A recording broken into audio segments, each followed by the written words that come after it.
What are PACE programs and how do they support dual eligibles? Welcome to the Care Payments Pod.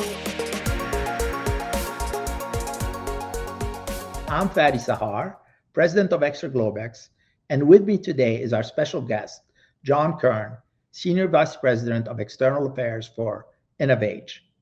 Welcome, John. Thanks, Fadi. Thanks for having me. John, welcome. We're so glad to have you with us. Well, I've known you for a while, and you've been around the block, had some amazing experiences and leadership positions. You're currently in the forefront of growth of the PACE programs across the country. So we're eager to learn more about you, as well as where you see the PACE programs going today. So start us off. Tell us a little bit about yourself and about where you see the current position of Innovage helping you deliver the many good things you've done. Great. Thanks, Fadi. Appreciate you having me. So, little bit about myself and my background. I've run managed long-term care plans for roughly the last 15 years, 8 of those in New Jersey, 4 of those in Pennsylvania. Most recently, last year, I joined Innovage. They are the nation's largest PACE provider, operating in 6 different states. They run 20 centers across those 6 different states. And the way I sort of think about that is managed long-term care. I've been PACE adjacent for a long time, and now I'm very much in PACE. And PACE and managed care do slightly different things, but they're very complementary. And PACE, what we're going to talk about today, is a center-based, interdisciplinary, team-based model that really, I think, provides just a great way of making sure that frail, elderly adults get all the range of services they need with a promptness that allows them to stay in their communities where they want to be. Wow. And I think you told me as we started talking about this that most of them were dual eligible. So maybe you can tell me why PACE in particular is well positioned to serve dual eligibles and why so many states are now placing more emphasis on the PACE program. Yeah, great question, Fadi.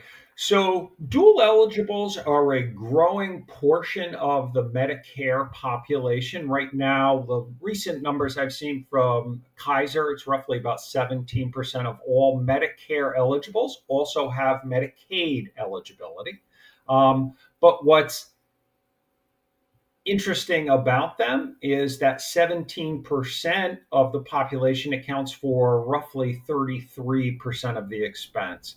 And that's not surprising. These are folks who have many comorbidities. So there's a need to make sure care is delivered effectively, both from just the care needs that they have are immediate, urgent, and complex, and they're expensive.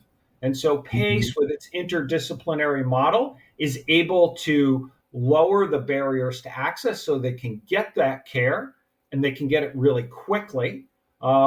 And because they're getting that lower acuity care quickly, it generally leads to the avoidance of the high acuity and expensive costs like hospitalization and ER.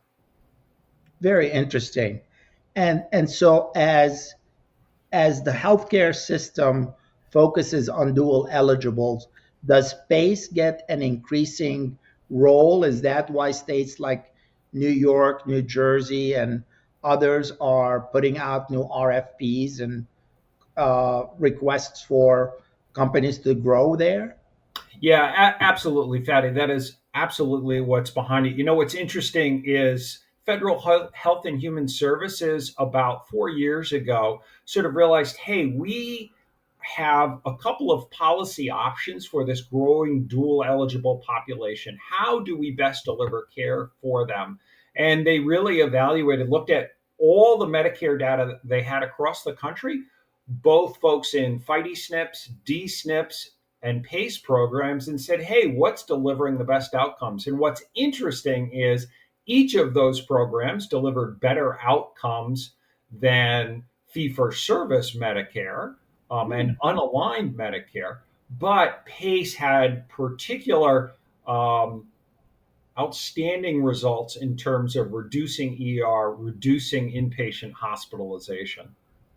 Wow. And for those reasons, right, you're a state policymaker of, hey, how, if this is the outlier model, the one delivering really good results, let's make sure that we use that to the full extent we can. So it's interesting to see how this alignment with physical health and the long-term services being integrated under one roof seems to work so efficiently. How does it work for the consumer? What's the consumer experience there? Yeah, so I think Fadi, I would argue we should really think about it twofold. One, let's talk about the consumer experience, and then let's talk about what's going on behind the scenes, which is basically helping drive not only the consumer experience, but deliver the better results. So, as a practical matter, we'll put aside all the challenges of enrollment, which, federal programs and state programs, there can be some challenges to getting into the program and how do you become aware of these programs. Frankly, part of the reason we appreciate the podcast is the more people who know what options they have, I think the better off everybody is. But let's assume they've enrolled in the program, they're aware of the program. Key thing, to your point, 95% of our members are dual eligibles. I should have mentioned that earlier, but transportation, that's where it starts, right? Frail elderly, frequently transportation is an issue and they can't provide it for themselves. InnovAge sends vans to their house, picks them up and bring them to the center. And in the center, they can get meals as well as physical therapy, primary care. There are activities as well. Not to mention, it is a group setting, so there's a lot of socialization going on as well. There's social work, there's behavioral health, there's dental in all InnovAge centers as well. So it really is just this wide range of services. So let's just take an average day. Somebody might come in because they've got a PCP visit. They'd come in through the van. They would have a meal. They would have their PCP visit. Maybe they would have some follow-up physical therapy because of that. They might have lunch. And at that point, they would be delivered home. A couple of things that are going on behind the scenes, though, that they're not aware of. At the start of every day, the interdisciplinary team, the IDT, this is a team of 11 professionals, PCPs, RNs, social workers, physical therapists, occupational therapists, activity coordinator, dietitian, just this wide range. They meet every day and say, okay, here's the census of our center.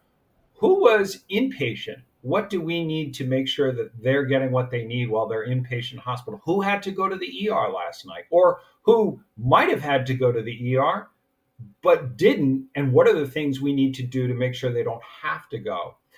That sort of systematic review of the entire population to make sure who's getting, who needs what, how are we making sure they get it? That behind the scenes work is what informs the patient experience as they're in the center, or frankly, even if they're home, because we do provide home care when necessary and needed for participants, right? Obviously, frail seniors, their needs aren't limited to the 8 hours of the business week, right? Their needs are 24/7. So we're delivering that, both with maybe non-clinical help in the home, but also clinical. We have a VANS program where our van will go the other way around and we will bring an RN to the home. Maybe they have a UTI and we need to do a test. There are a whole bunch of different things that can occur. So that all that work behind the scenes is what informs the patient experience when they're in the center. And it seems like, I got into this business starting out as an advocate. So what I love about the PACE program is that consumers get to live in their home or the home of their choice, and yet they're getting all these supports by knocking on a single door. They don't have to go fishing for where is my dentist or where's my therapist or so on. So we really appreciate how the model has developed over the years. and we love the work that you've done for us in it. So as you look into the future, you're obviously with one of the largest with a name like InnovAge. You must have some innovations in your name in your future. Where do you see us going? What do you see happening in this program?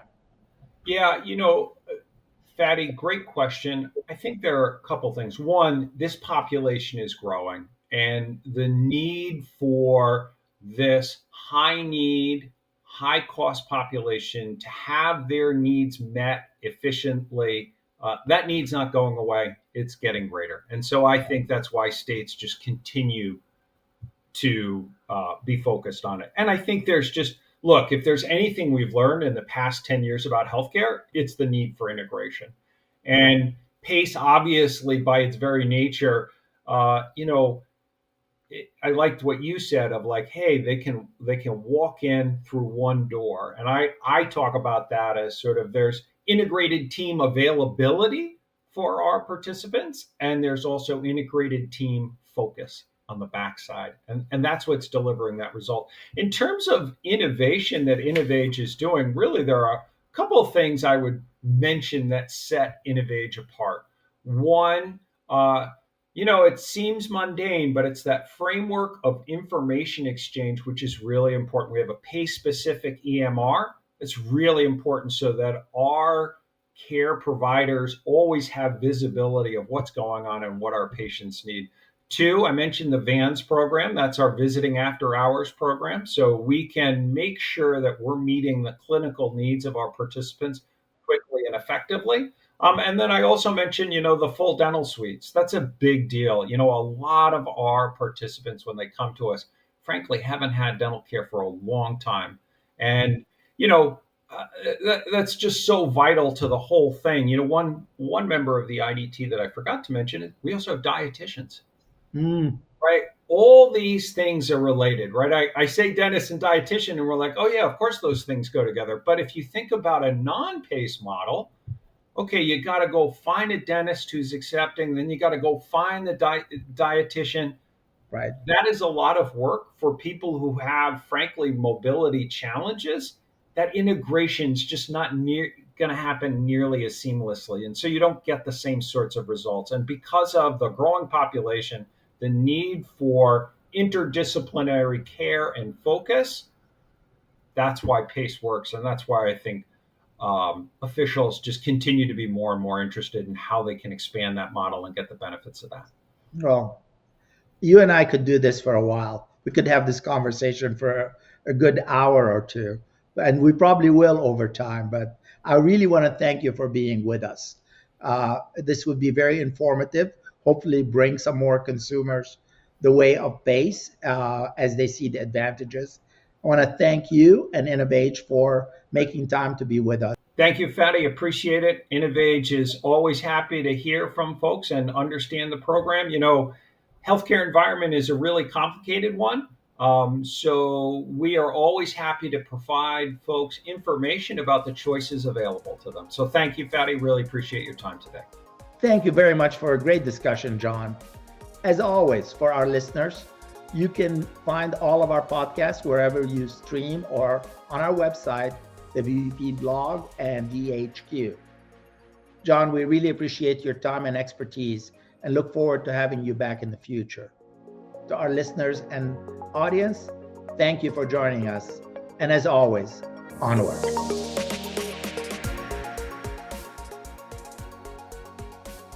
The Care Payments Pod is brought to you by Extra Globex. Extra Globex is a strategic consulting firm that works with companies that are at an inflection point. We work with organizations to help manage that change and meet your goals. What is your challenge? Let us help take you onward. Link in the bio for a free consultation. Visit us at extraglobex.com.